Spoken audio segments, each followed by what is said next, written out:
আল্লাহর হাবিব ইরশাদ করেন, মা মিন আইয়ামিন আল আমালুস সালিহু ফিহা আহাব্বু ইলাল্লাহি মিন হাযিহিল আইয়াম, ইয়ানি আইয়ামাল আশর। 10 দিনের আমল আল্লাহর কাছে সবচেয়ে প্রিয়। এই 10 দিন আল্লাহর কোন গোলাম যদি আমল করে, ছোট ছোট আমলের কারণে, বড় বড় আমলের কারণে, অন্য সব সময়ের চাইতে এই সময়ের আমলগুলার কারণে বান্দাকে যিনি দামি বানায়া দিবেন তিনি কে? হাদিসটি সহিহ বুখারীতে আসছে, মুসনাদে আহমদে আসছে, তিরমিজিতে আসছে, সহিহ ইবনে হিব্বানে আসছে। অসংখ্য হাদিস গ্রন্থের ভিতরে হাদিসটি আসছে। আল্লাহর কাছে সময়টা সবচেয়ে দামি সময়। সময়ের ভিতরে 10 দিন, দিনের দিক থেকে আল্লাহর কাছে এতটাই দামি, এই জমিনের ভিতরে এর চাইতে দামি দিবস আর হতে পারে না। পড়েন আল্লাহু আকবার। এমন একটা সময়ের দিকে যখন আমরা আগাচ্ছি, এমন একটা সময় যখন আমাদেরকে আহ্বান করছে, আমাদেরকে ডাকছে ক্ষমা পাওয়ার জন্য, প্রথম আমলটাই হচ্ছে জিলহজ মাসে আমি আপনি প্রত্যেকে এ মাসের চাঁদ যখন উদিত হবে একটা দোয়া পড়ে নেওয়া। নবীজি যেই দোয়াটা পড়তেন, যদি আপনি আমি আরবিতে না পারি, বাংলায় অন্তত বলার চেষ্টা করি। দোয়াটা কি? নবীজি বলতেন, আল্লাহু আকবার, আল্লাহু আকবার, আল্লাহু আকবার, আল্লাহুম্মা আহিল্লাহু আলাইনা বিল আমনি ওয়াল ঈমান ওয়াস সালামাতি ওয়াল ইসলাম ওয়াত তাওফীকি লিমা তুহিব্বু ওয়া তারদা রব্বি ওয়া রাব্বুকাল্লাহ হিলালু রুশদি ওয়া খাইর। এই দোয়াটার বাংলা অর্থ হচ্ছে আল্লাহর কাছে আমি আপনি বলে নেওয়া, আল্লাহ আপনি সবচেয়ে বড়, আল্লাহ আপনি সবচেয়ে বড়, আল্লাহ আপনি সবচেয়ে বড়। আল্লাহ আপনি আমাকে একটা নতুন চাঁদ দিয়েছেন, নতুন একটা মাস আল্লাহ আপনি আমাকে দান করেছেন। এই মাসের পূর্ণ বরকত আল্লাহ আপনি আমাকে দান করেন, নিরাপত্তার চাদরে বেষ্টিত করেন। এই মাসটাকে আমার জন্য শান্তিময় করে দেন। আল্লাহ চাঁদেরও মালিক আপনি, আমারও মালিক আপনি। এই মাসে পছন্দনীয় কাজগুলা করার তৌফিক দান করেন।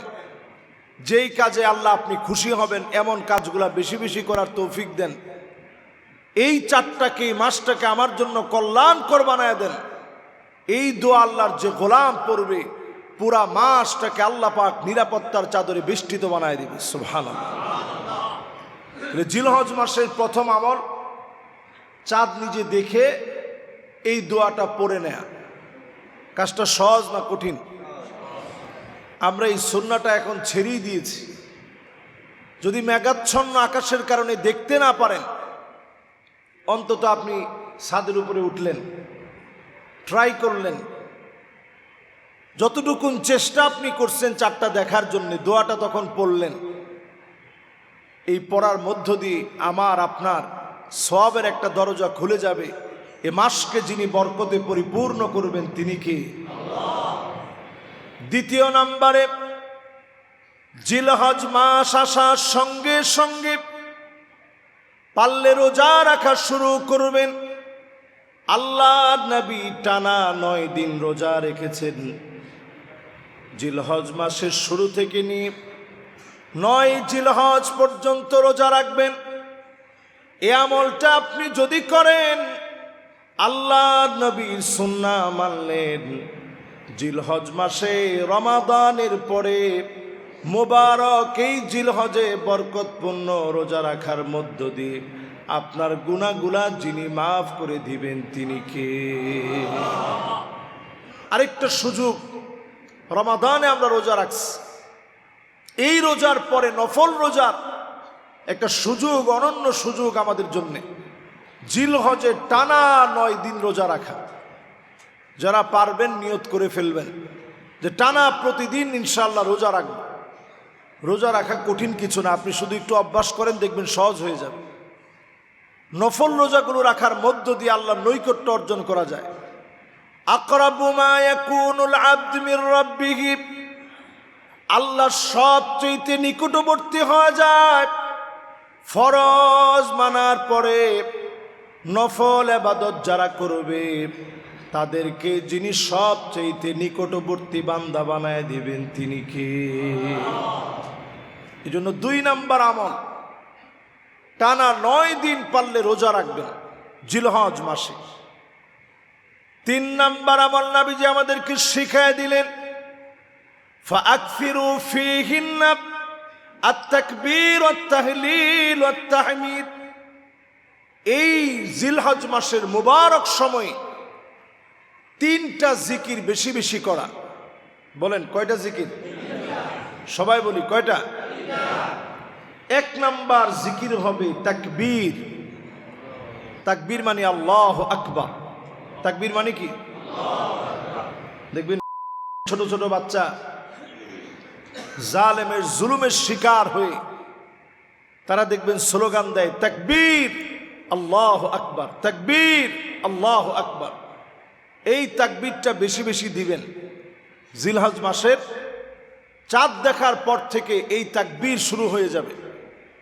আল্লাহু আকবার, আল্লাহু আকবার, আল্লাহু আকবার, আল্লাহু আকবার, যত পারেন বলবেন।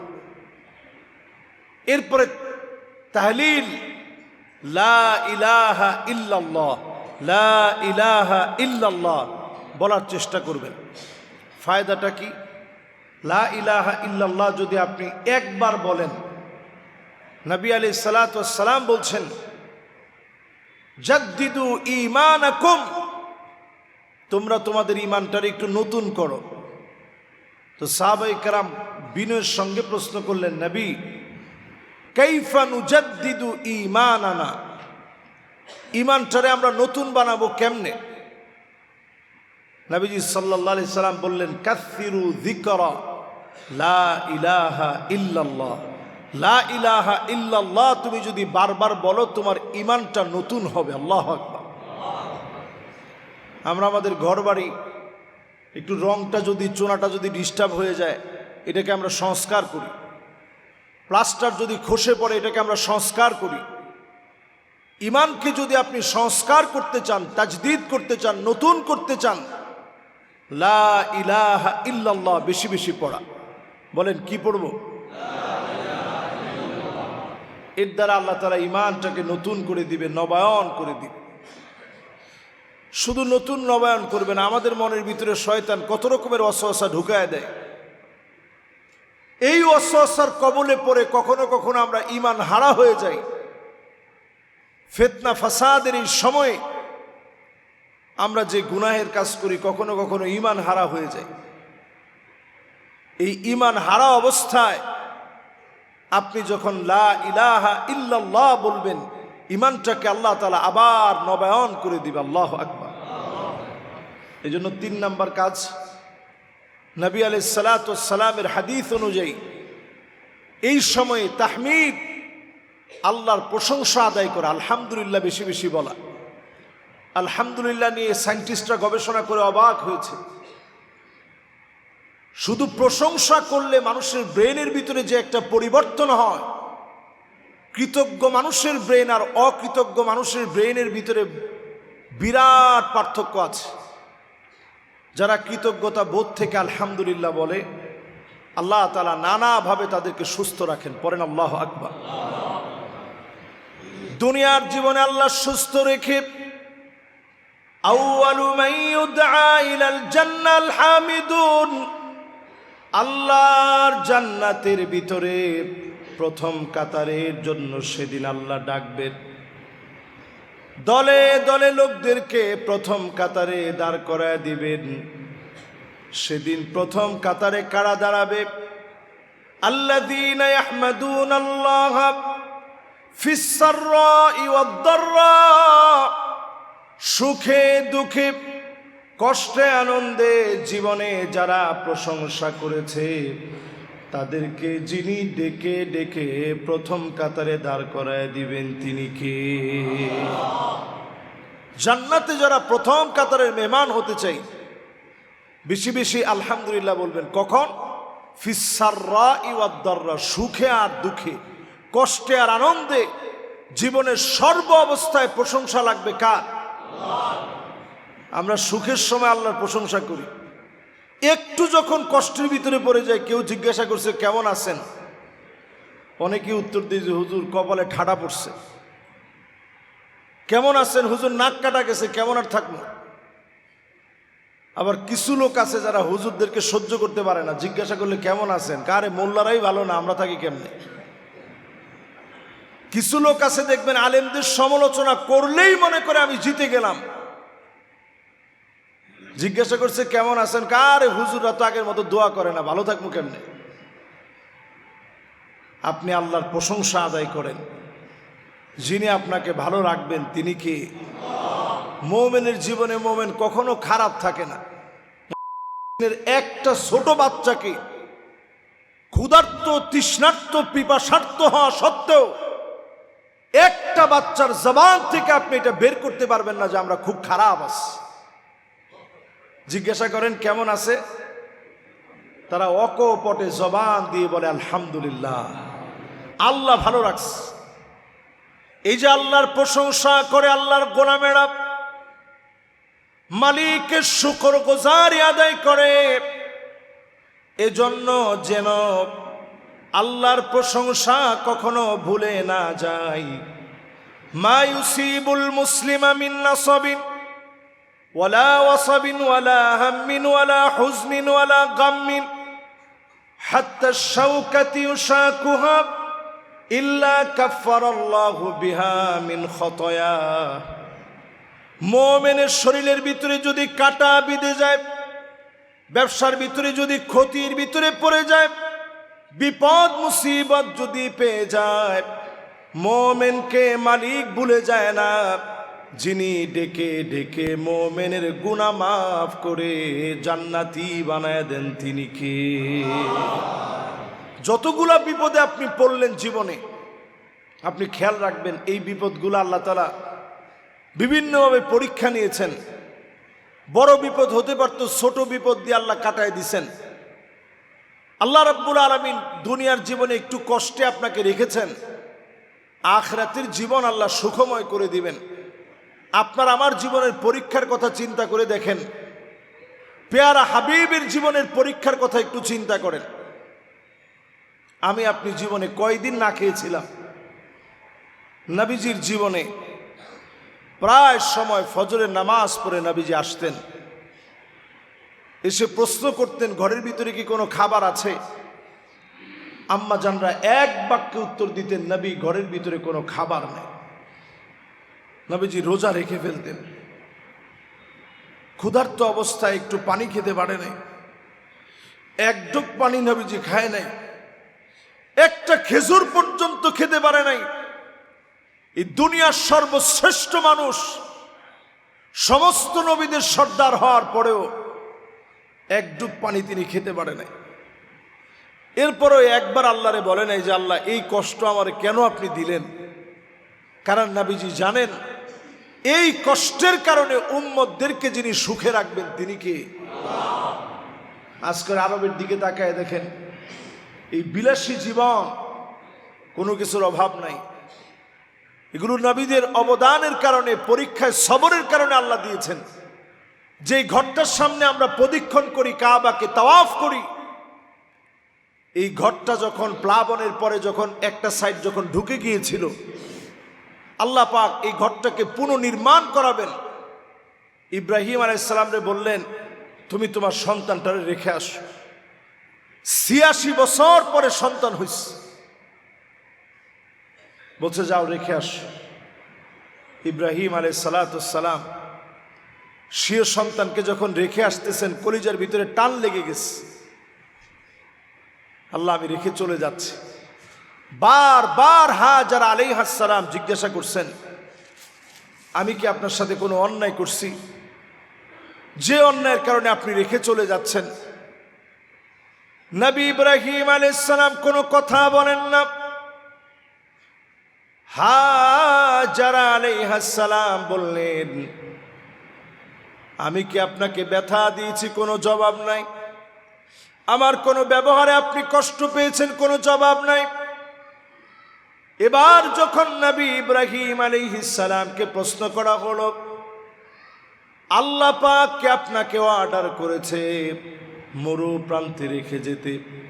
নবী ইব্রাহিম আলাইহিস সালাম চুপ থাকতে পারে নাই, জবাব দিলেন, হে আল্লাহ আমাকে অর্ডার করেছে। হাজারা আলাইহিস সালাম বললেন, শোনো প্রাণের স্বামী, ইযান লা ইউদাইউনি আল্লাহ, যদি আল্লাহ অর্ডার করে থাকে মরু প্রান্তে সবাই সবারে ভুলে যেতে পারে। স্বামী তার স্ত্রীরে ভুলে যেতে পারে, স্ত্রী তার স্বামীকে ভুলে যেতে পারে। এই মরু প্রান্তে আমার একজন মালিক আছে, তিনি আমার আল্লাহ। কশিনকালেও তিনি মরু প্রান্তে আমাকে ভুলে যাবে না। এ কথা আল্লাহর এত পছন্দ লেগে গেছে, আল্লাহ একটু পরীক্ষা নিলেন যে দেখি কতক্ষণ আমারে তুমি মনে রাখো। হাজারা আলাইহিস সালামের কাছে একটুখানি খেজুর, সামান্য কিছু পানি ছিল।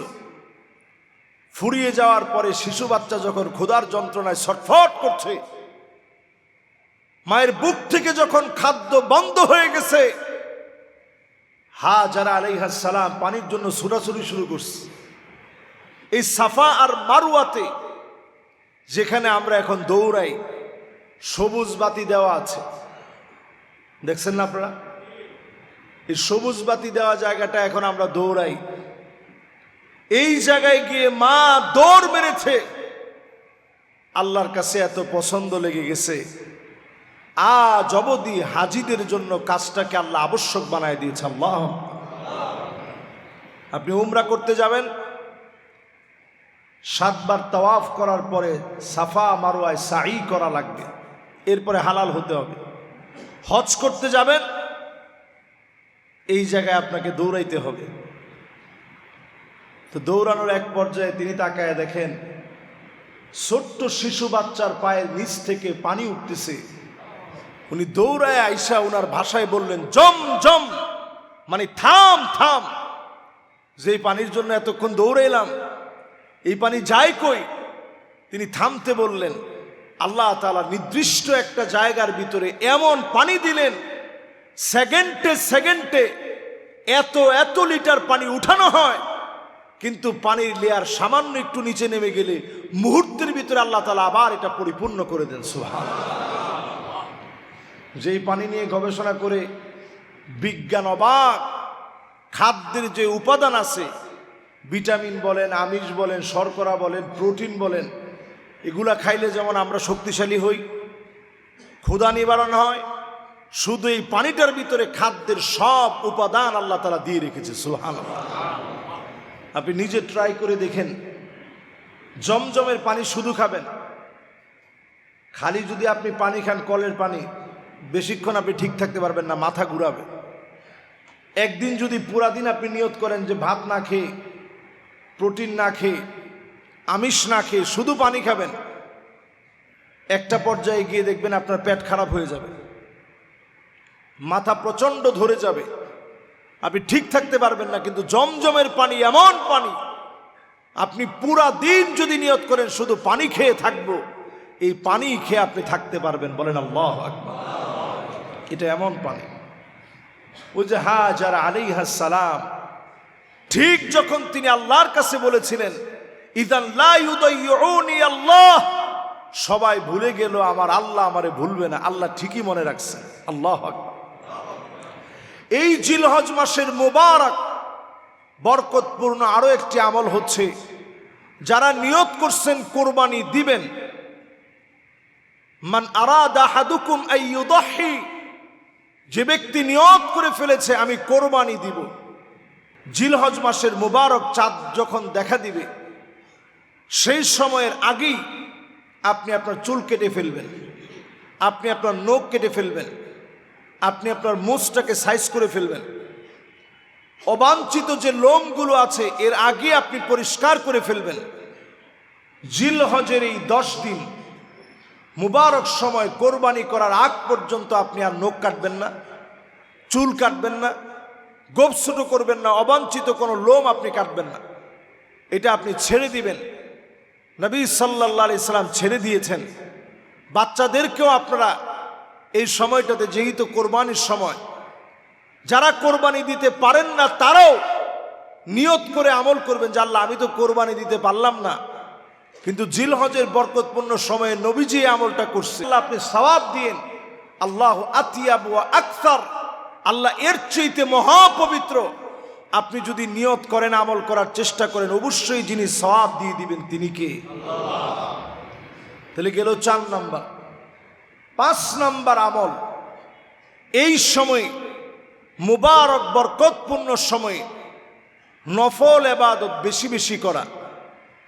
নফল ইবাদতের ভিতরে দান সদকা হতে পারে, পরের উপকার হতে পারে, রাস্তার মধ্যে কষ্টদায়ক একটা বস্তু আছে সরিয়ে দেওয়া হতে পারে।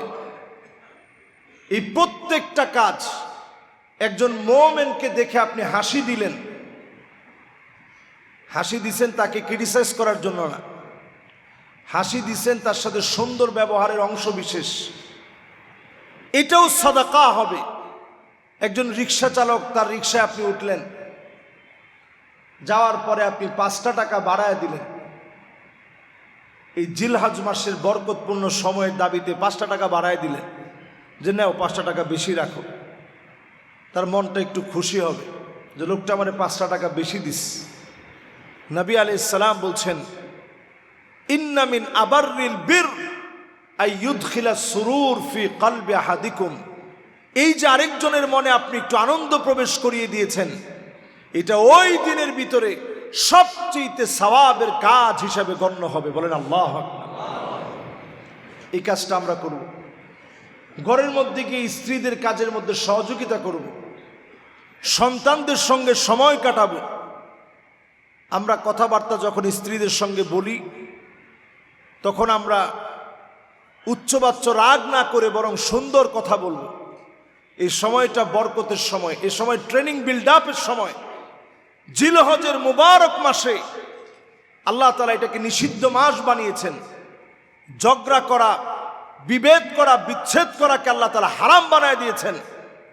আরবের লোকেরা সেই জামানায়, ইসলামের পূর্ব সময় থেকে নিয়ে এই সময় আসলে অস্ত্রগুলা সব তারা খাপের ভিতরে প্রবেশ করিয়ে ফেলতেন। মারামারি, দাঙ্গা হাঙ্গামা সব ভুলে যেতেন। তাদের চরিত্র যদি এই হয়, তাহলে আমাদের চারিত্রিক পরিবর্তন কেমন হওয়া উচিত চিন্তা করেন। এজন্য এই মুবারক সময়ে মারামারি, কাটাকাটি, হানাহানি, ভেদাভেদ সব আমরা ভুলে যাব। জিলহজের বরকতে আল্লাহ তাআলা চাইলে আমাদের গুনাহ খাতাগুলো মাফ করে দিবে। সুবহানাল্লাহ বিহামদিহি। 6 নাম্বার আমল, 9 জিলহজ ফজর থেকে নিয়ে 13 জিলহজ আসরের নামাজ পর্যন্ত মোট 23 ওয়াক্ত। কয় ওয়াক্ত? এই 23 ওয়াক্ত নামাজের পরে আমরা পড়ে থাকি, কি পড়ি বলেন তো দেখি? মাশাআল্লাহ, আল্লাহু আকবার, আল্লাহু আকবার, লা ইলাহা ইল্লাল্লাহু, আল্লাহু আকবার, আল্লাহু আকবার, ওয়ালিল্লাহিল হামদ। মুখস্থ আছে না সবার? আস্তে পড়বো না জোরে পড়বো? জোরে। যদি আপনি নামাজ নাও পান, ধরেন 1 রাকাত পাইছেন, 1 রাকাত পাওয়ার পর ইমাম সাহেব তো পড়ে ফেলছে, আপনি সালাম ফিরানো মাত্র আপনি নিজে নিজে পড়ে ফেলবেন। এটা এই সময় একটি আবশ্যক আমল, ওয়াজিব একটা আমল। এটা আমরা পারত পক্ষে কেউ আমরা ছাড়ব না। ঘরের যারা মহিলারা আছে তারাও ঘরের মধ্যে পড়বে। নামাজের সালাম ফিরিয়ে 9 জিলহজ ফজর থেকে নিয়ে 13 জিলহজ আসর পর্যন্ত 23 ওয়াক্ত আল্লাহু আকবার, আল্লাহু আকবার, লা ইলাহা ইল্লাল্লাহু, আল্লাহু আকবার, আল্লাহু আকবার, ওয়ালিল্লাহিল হামদ পড়ার চেষ্টা করবেন।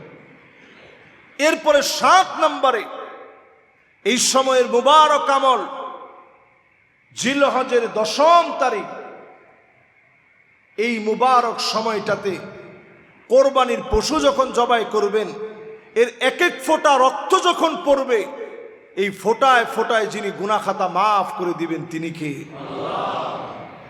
এমনকি যতগুলা চুল আছে, পশুর গায়ে যে পরিমাণ লোম আছে, এই পরিমাণ গুনাহ আল্লাহ রাব্বুল আলামিন তার গোলামের এই পরিমাণ গুনাহ আল্লাহ তাআলা মাফ করে দেয়। সুবহানাল্লাহ। এই সময়টাতে আমরা একটা কমন ভুল করি বাংলাদেশ। আজকে থেকে এই ভুলটা ইনশাআল্লাহ এখন যারা শুনছেন, মিডিয়ার কল্যাণে যারা পরবর্তীতে শুনবেন, আমরা যখন জবাই করি পশুটাকে, তখন হুজুরের কাছে একটা লিস্ট ধরাই দিই, হুজুর এই এই নামে কোরবানিটা করেন। কোনো নামে কোরবানি হয় না। কোরবানি কার নামে? আল্লাহর নামে। আমাদের পক্ষ থেকে আল্লাহর নামে কোরবানি। হুজুর এই আমরা কয়জন আল্লাহর গোলাম মিলে আমরা কোরবানিটা করতেছি, আমাদের পক্ষ থেকে কার নামে? হুজুরের লিস্টটা ধরাই দিয়ে এটা আর বলা যাবে না যে হুজুর এই আমগর নামে কোরবানি। কোরবানি কার নামে? এরপরে যখন ছুরিটা চালানো হয় সবাই আমরা চুপ থাকি। আর এখনকার প্রজন্ম আমরা যারা আছি, আমরা এখন ব্যস্ত থাকি যে সেলফিটা উঠাই, কেমনে জবাইটা হচ্ছে, জবাইটার সময় পশুর কন্ডিশন কি ছিল এটা ভিডিওতে একটু ধরে রাখি। এরপরে আবার জবাই হওয়ার পরে ওই ছুরির মধ্যে একটু রক্ত লাগানো থাকে, এটা এরকম উঁচা করে এরপরে আমরা ছবিটা উঠাই। তো ফেসবুক এখন এই ব্যাপারে অনেকটা হার্ড লাইনে আছে, রেস্ট্রিকশন দিয়ে রাখছে। এরকম ছবি দিলে ফেসবুক থেকে আপনার একটা ঝামেলা হবে। তো চিন্তা করেন আমাদের ইমানের অবস্থা কোন জায়গায়। একটা পশু আল্লাহর কাছে কোরবানি হওয়ার জন্য চলে গেছে। 2 লাখ টাকার যে পশুটা আপনি কোরবানি দিছেন, ওই পশুটা যদি চাইতো 7 জনে মিলে তারে ধরে রাখতে পারতো। আমাদের মধুবাগে না মগবাজারে কিছুদিন আগে একটা মহিষ একটু পাগলা হয়ে গেছে। কোন জায়গায় জানি এটা? এই যে 9 40 করে একটা মহিষ শুধু একটু পাগলা হয়ে গেছে। টিন টুন বেড়াটেরা সব ভেঙে তছনছ করে ফেলছে, এবং মানুষের নাক, কারো মুখ, কারো হাত থেতলে ফেলছে। একজন বলে মারাও গেছে, ওটা আমি সঠিক ভালো জানি না।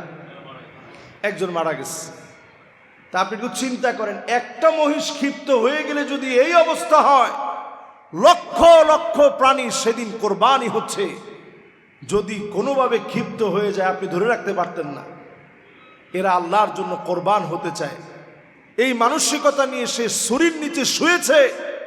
ইসমাঈল আলাইহিস সালাম যেমন বলেছে, ইয়া আবা তিফআল মা তু'মার সাতাজিদুনি ইনশাআল্লাহু মিনাস সাবিরিন। বাপ আপনি ছুরি চালায়া দেন, আমাকে আপনি ধৈর্যশীলদের কাতারে পাবেন। যেইভাবে ছুরি চালায় দিয়েছে, কেমন যেন বোবা প্রাণীটাও বলতেছে ছুরি চালায় দেন, আমি সবর করছি।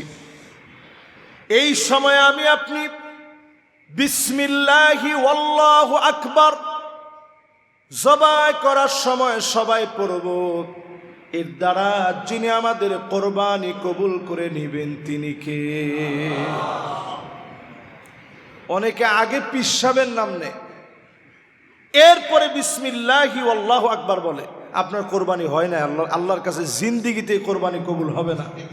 যেটা আগে পীরের নাম নিয়ে পরে আল্লাহর নাম নেয়, ওই কোরবানি আল্লাহর কাছে কবুল হবে। এরপরে আমরা বলি বিসমিল্লাহি আল্লাহু আকবার। হাদিসের মধ্যে আসছে বিসমিল্লাহি ওয়াল্লাহু আকবার, এখানে একটা ওয়াও যুক্ত আছে।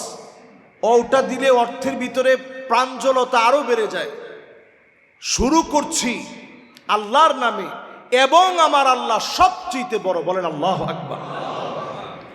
আর আপনি যখন বলবেন বিসমিল্লাহি আল্লাহু আকবার, শুরু করছি আল্লাহর নামে, আল্লাহ বড়। আর যখন এবংটা দিবেন তখন ভাষার আধিক্যতা প্রকাশ পাবে। এখানে শব্দের প্রাঞ্জলতা বেড়ে যাবে, শক্তিশালী একটা ওয়াও এখানে যুক্ত আছে। আমরা এটা সহজ করার জন্য বলি বিসমিল্লাহি আল্লাহু আকবার। হাদিসের মধ্যে আসছে বিসমিল্লাহি ওয়াল্লাহু আকবার, বলেন বিসমিল্লাহি। এই তো আমরা কয়জন আজকে শুধরে নিলাম। এইভাবে ইনশাল্লাহ সবাই শুধরে নিলে এটা দেখবেন শুদ্ধ হয়ে যাবে ইনশাআল্লাহ।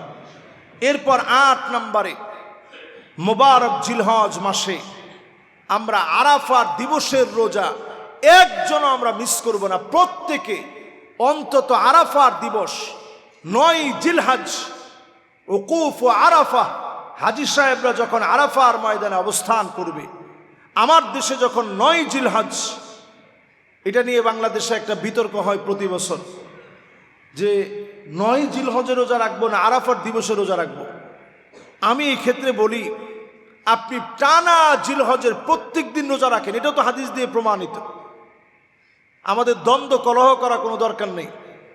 টানা জিলহজের 9 দিন রোজা রাখেন, শুধু ঈদের দিন ছাড়া এই সময়টাতে আপনি রোজা রাখেন।